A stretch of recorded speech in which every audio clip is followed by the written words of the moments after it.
Hello, welcome to the Healthy Alternatives podcast. I am Dr. Christine Sauer with DocChristine.com. Today's show is a recording of my radio show of the same name. Enjoy! Good afternoon, this is Dr. Christine Sauer, your host of the show Healthy Alternatives here on 97.5 CIOE FM with livestream on communityradio.ca every Thursday at 12 noon Atlantic Standard Time. Thanks for tuning in today. In this show, I will talk, mostly with guests, about all aspects of health, healthcare and wellness, from conventional to alternative and everything in between. My mission for this radio show is to help change people's lives for the better by informing them about different options to get and stay healthy and well so they can choose for themselves which option might work in their case.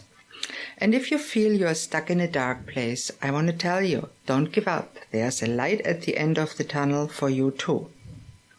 Today, I'm extremely pleased to talk to Michelle Hindley, who is a director and volunteer for the Sackville Lakes Park and Trail Association.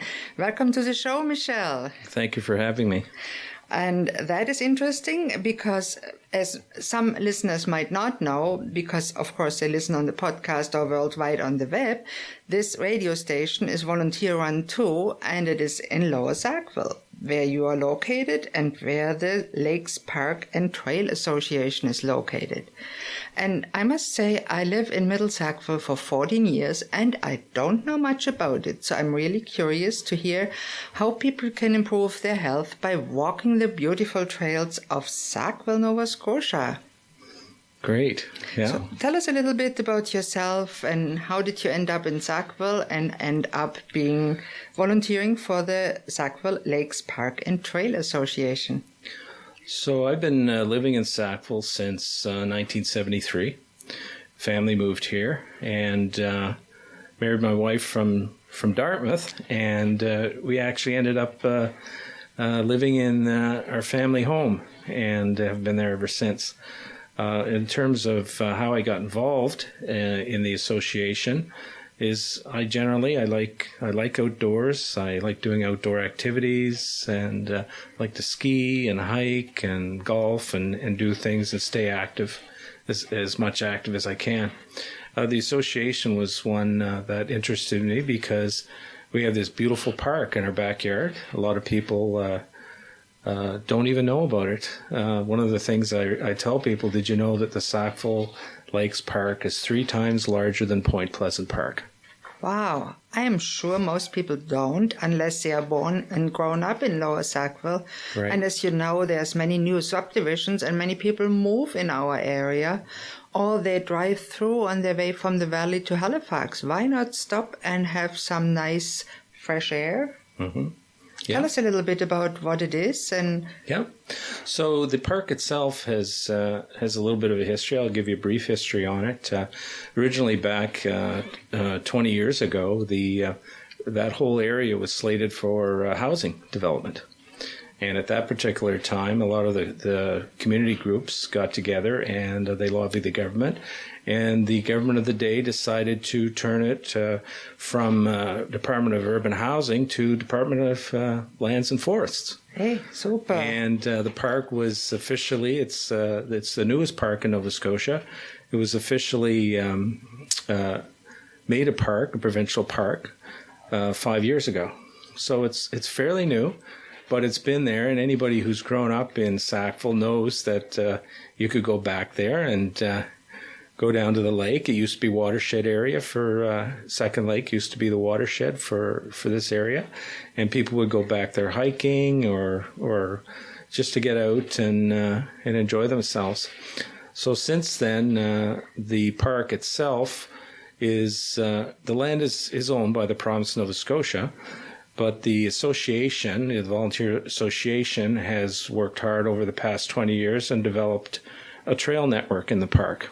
And now we have approximately 6 kilometers of what we call active transportation trails, which are the typical trails that are about 3 meters wide, and they would have like a crusher dust surface suitable for walking, hiking, or biking.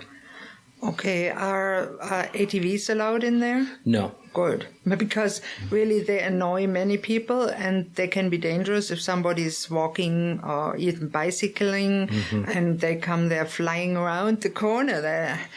I know they drive by our house all the time to go in the woods, and I'm not too keen on that when it's happening in the middle of the night, to be honest. Yeah. No, I love that. So I have to check that out for sure. Tell us a little bit more. So the association itself is all volunteer, and we've over the years we've been able to secure funding primarily from the city of Halifax, because the park is considered an urban park, and we have had some funding from other sources. Community Cultures and Heritage in the province also has granted money so that we can hire people to build the trails.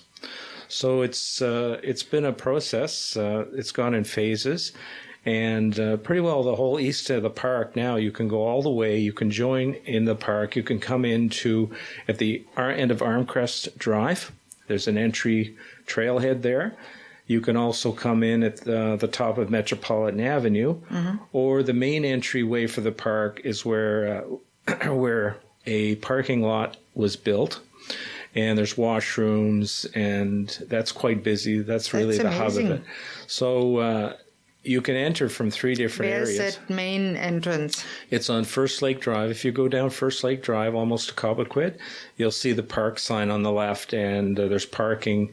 I believe it's estimated for, I think 30 cars, something like that. But it's very busy. I was back there this morning, and people are really, really utilizing it now, especially since the parking lot has gone in. It's really been a hub. And part of the park, too, crosses over the road and goes along First Lake. So part of the park includes First Lake. Wow. On the other end of it, not all of First Lake. And pretty well everybody knows First Lake. It's right off Glendale, yeah. But not a lot of people know about Second Lake. And actually, for many years, it was called Hidden Lake because you can't see it. You can't see it. You know, it's bordered on the north by Wingate, Cobequid on the west, and Beaver Bank on the east side.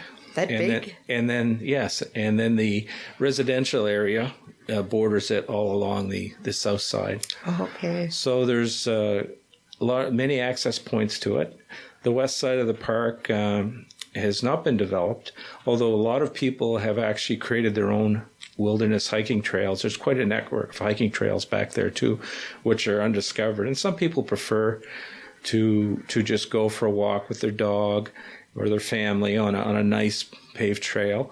But other people prefer to go into the wilderness, and the forest over on the west side of the park is old growth Acadian mixed forest. Beautiful. You can go in there, and in many places you're walking under the canopy of the forest. It's just a fantastic place to visit. But for people that are not very good keeping directions, I wouldn't recommend they go there. That's right. They're not marked at this time, although the association, we are looking at potentially doing some marking of trails there in the future.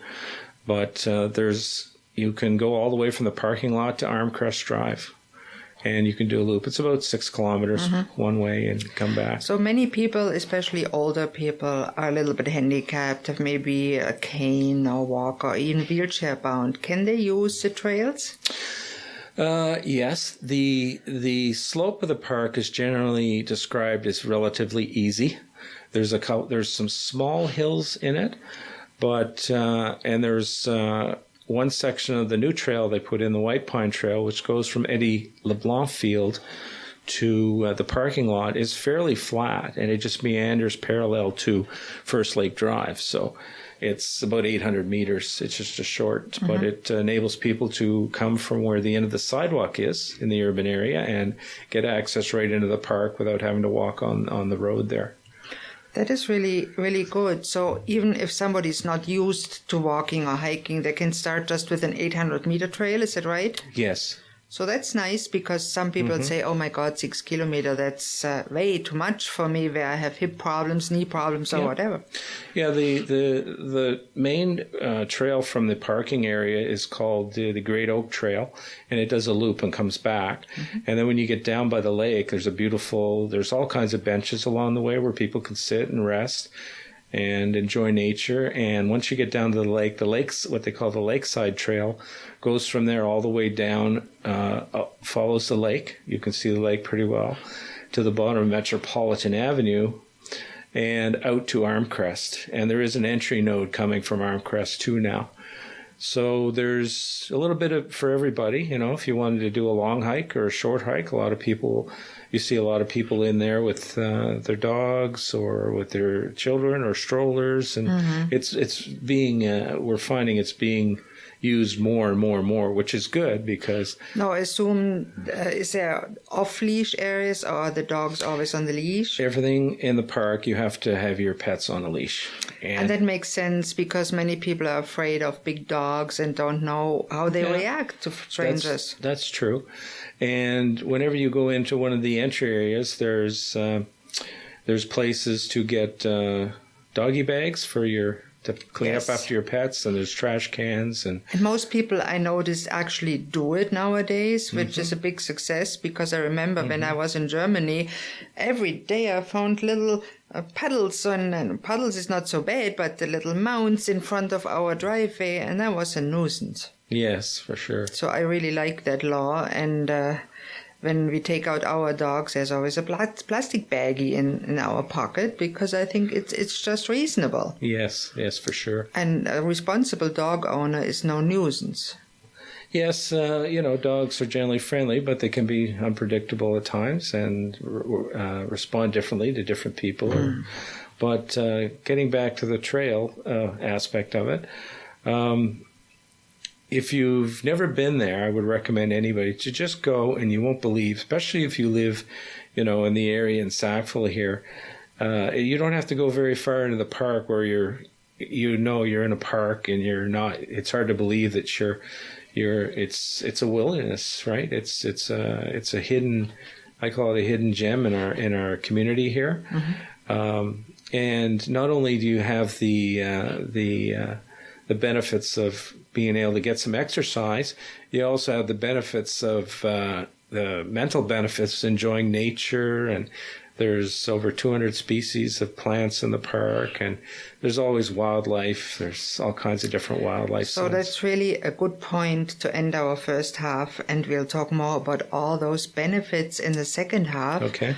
Because, to be honest, I didn't know much about it, and I'm excited to share that with everybody that wants to listen to it, because it is really good. Hey, we have a nice park in Lower Sackville.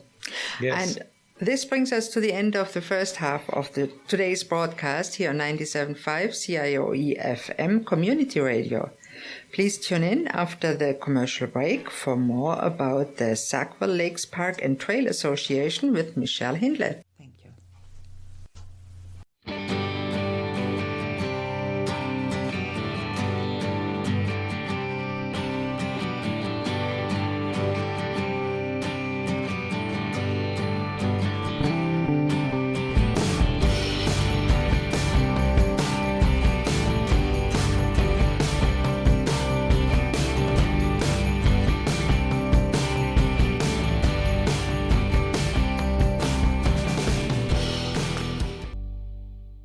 Hello and welcome back to Healthy Alternatives here on 97.5 CIOE FM or on the web at communityradio.ca. I'm your host, Dr. Christine Sauer, and today I'm with Michelle Hindley, Director and Volunteer for the Sackville Lakes Park and Trail Association. Welcome back, Michelle. Thank you. It's a great pleasure to talk at a show that's taped in Lower Sackville. About Lower Sackville. I live in Middle Sackville. I did not know about those parks, and I'm excited to try them out, especially since I can take my husband, who is a little bit handicapped walking. It's all nice and not paved, but graveled. So that's easy to walk, even if you have a replaced knee like himself. Exciting. So we were talking about the details, where to find it. My question is, when you go to the parking lot, yes, is there a sign, a map of the trails? Yes, there is a main map there which shows you, and there's maps located generally at most of the major intersections of the trails. And it shows you where you are. It tells you how long the trail is. And Yeah, I recommend anybody who hasn't been here to go to the parking area first, and then if you choose to explore, you can, or do some longer hikes, you can go to the other ends. I just wanted to ask you, for those that tuned in maybe a little later, to repeat where to find that parking lot. So the main parking lot is on First Lake Drive. If you're coming from it's just before you reach Cobblequid Road. If you're coming from Metropolitan Avenue along First Lake, and it's almost to the end on your left, you'll see a big sign. And Metropolitan Avenue, for those that are not that familiar, is off Glendale, where the fire station is. Correct, yeah. You basically take the route through the subdivisions on the north side of First Lake, and then you'll end up, just before Cobblequid, you'll end up at the main parking lot. I'm just thinking of all the people that live in the subdivisions and maybe just moved there. Yes. And it's so important that they check out all those resources, because that is so amazing, and the benefits you can have. And I know many people say, oh, there's nothing where I can walk. Hey, there is something, you didn't know about it. So I love that we can publicize that a little bit more. Yeah, you can also find some information on the association, Sackville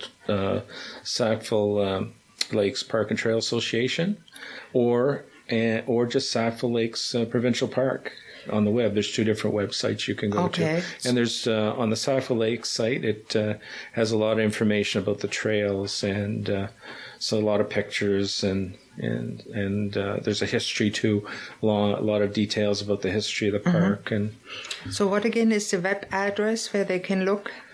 Sackville. You can go to the Province of Nova Scotia Provincial Parks, Sackville Lakes Provincial Park, right? All one word. Or if you go to our association, it's Sackville Lakes Park and Trail Association, all one word. Both .ca? .ca, yes. Yeah. Excellent. And I will share them on the podcast and when we put it on Facebook. And if anybody can't remember it, just shoot me an email, message, whatever, and we'll sure to let you know, because that is very good. And we were talking a little bit about the benefits. And you were saying, and I completely agree, it's not just the walking itself. You can walk on any paved road, but it's the experience of nature. Talk a little bit about that and what it offers. And I really am excited about that, because you can't get lost when you stay on the trails. That's correct, yeah. So, so most people in the area, who live in the area or around the area, are used to, we live in a fairly densely populated housing area. And once you enter into one of these entry nodes, you realize very quickly that your nature is all around you. And it's hard to believe, actually. I find it hard to believe, because you go from being in a suburban area to nature very quickly. And it's quite expansive too. So you can take the network of trails, and they're all marked, and you can find different areas that might interest you, whether you want to go along the lake or go through there's a lot of older growth forests in the park. You can take, it has a little bit for everybody. It's quite flat generally, and it's surrounded by, the lake is actually hidden because there's ridges all around the lake, the geography. So when you come into the park, that's why you can't see it, because it's hidden by the higher geography around it. And there on the east side of the park, there's at the Armcrest area. It's another area you can go in. It's a fairly short one. It's fairly flat. But if you go down as far as Metropolitan Avenue, there's a steep hill there. So that would be probably challenging for some people, but you can stay down on the lower part. Some of the things that are going on in terms of, on the east side of the park, there's a brook which feeds the lake. Nice. And we've hired, through the funding the funding that we get, we've hired some stewardship to bring that old brook back to life, because it after Hurricane Juan, it was quite severely damaged and was choked, and the whole natural flow of the river or brook changed.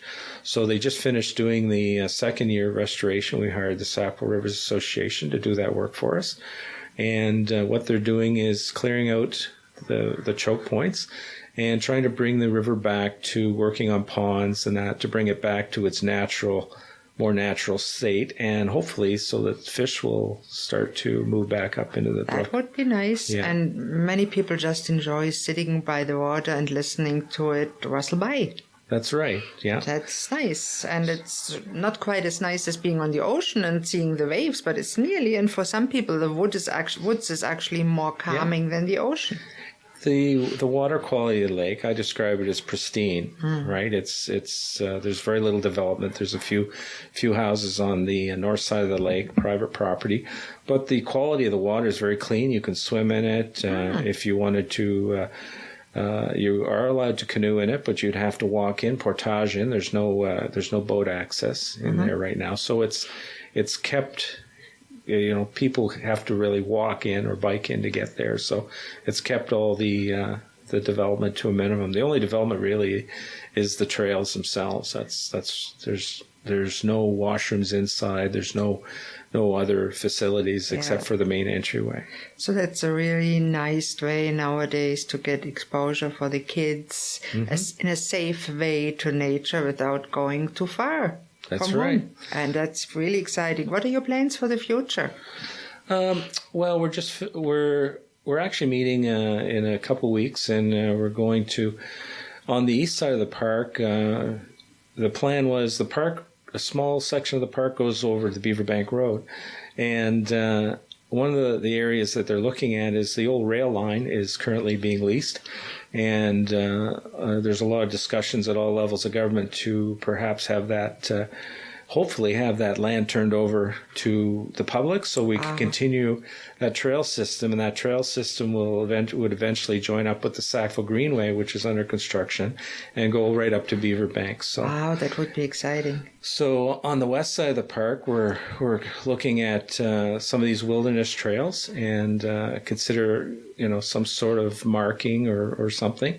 The other thing we're looking at is potentially connecting with the Waverley Trail system, which goes all the way up into Waverley and all the way to Dartmouth. So part of the Halifax Green Plan is to have more and more active transportation networks and hiking trails so that people have options rather than just drive. They can walk or bike or whatever. So it gets people out, gets them getting more exercise, right?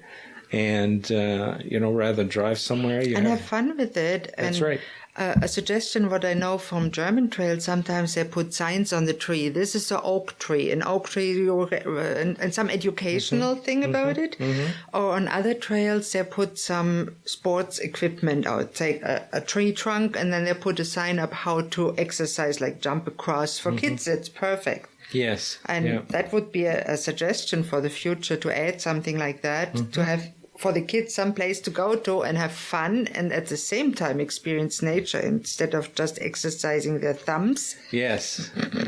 Yeah, that's for sure. Yes. And it is nice. I mentioned earlier, when you get back there, you're almost escaping from your city life because you can, and it's so close to you. And I think that's why a lot of people don't know about it. And that's one of the things I'm trying to do we're trying to do more outreach and education and try to get more people knowing about it. And we'll be doing some more things. In the fall, we're going to be having a anniversary party. Date hasn't been finalized yet, but exciting. We're hoping to just get more people there and educate people about the park and the benefits and everything that's there. That's for the public, really.